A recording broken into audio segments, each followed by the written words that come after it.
जय गणपति की। आज माँ शारदेश्वरी के प्रवचन में आप सभी का स्वागत है। माता जी अभी आपको ज्ञानवर्धक प्रवचन देंगी। प्रतिदिन आप सभी को इस प्रकार का ज्ञानवर्धक प्रवचन मिल रहा है, तो माता जी को प्रणाम करेंगे और आज की कथा माता जी के मुखारबिंद से सुनेंगे। जय गणपति जी।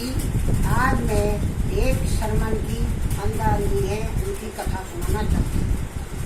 शर्मन के एक दिन की बात थी।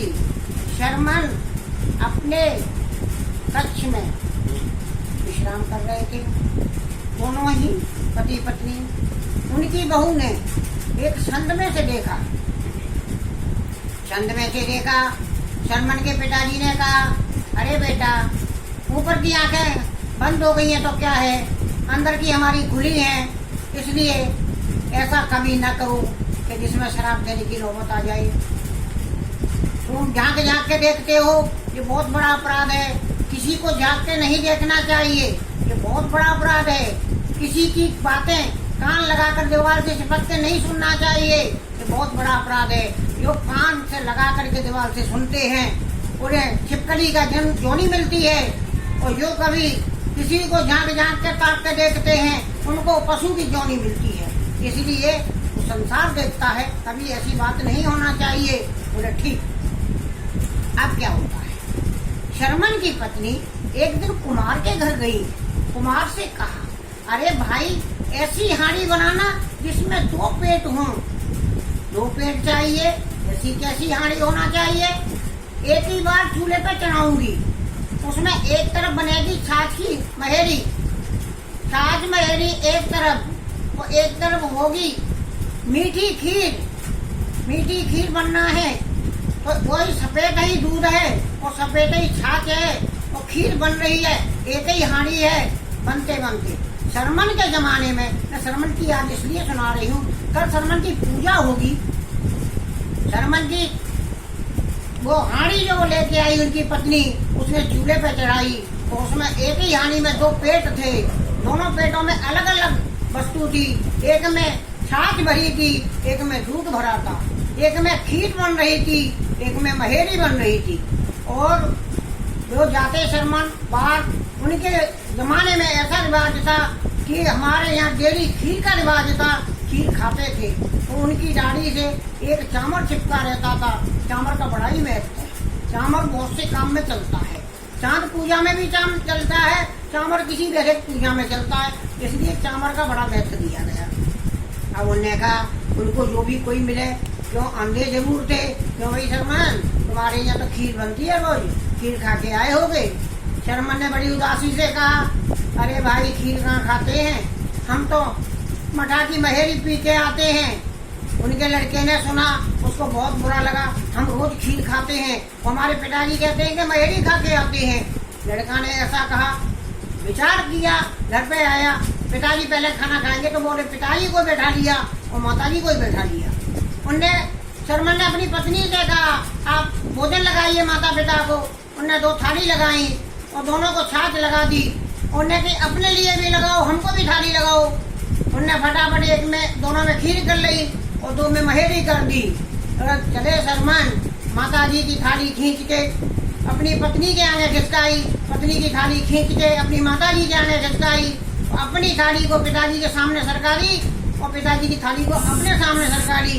जो थाली में से गस्सा लिया, मालूम पड़ी, हाँ, हमारे पिताजी सच बोलते हैं, ये छाछ महेरी खिलाई जाती है।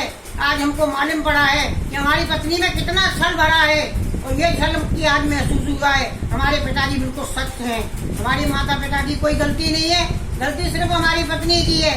उसी टाइम ऐसा विचार करा, देख के उनका दुर्भाव। कभी भी किचन में खाना बने तो कभी भी दुभांत नहीं होना चाहिए।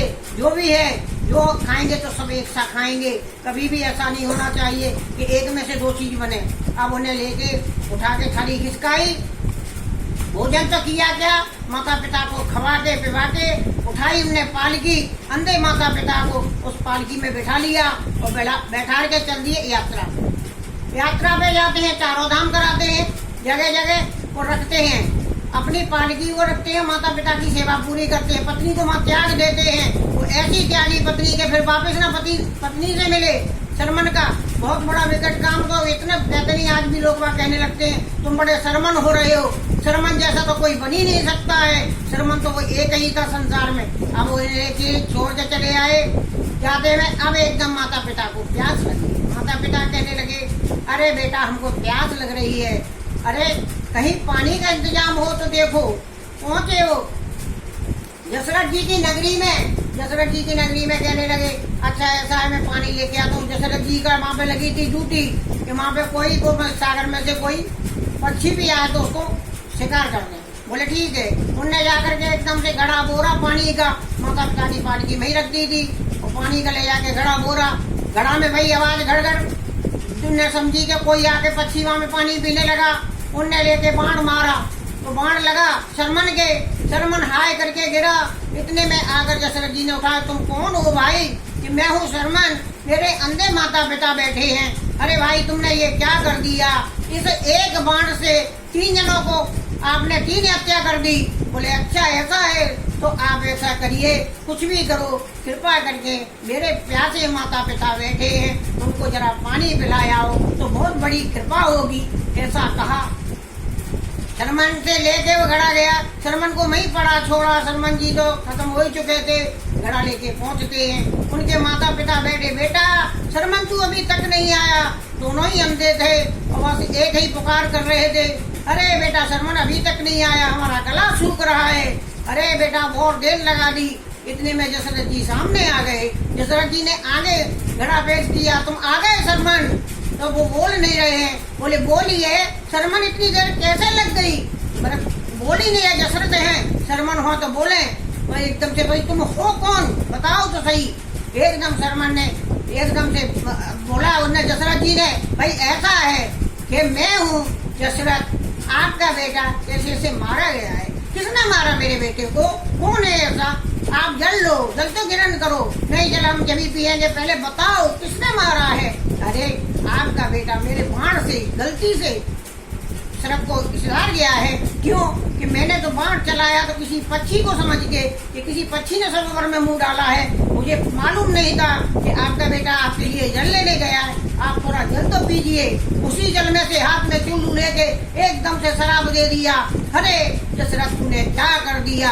एक ही बाण से ये 3 जनों की हत्या कर दी।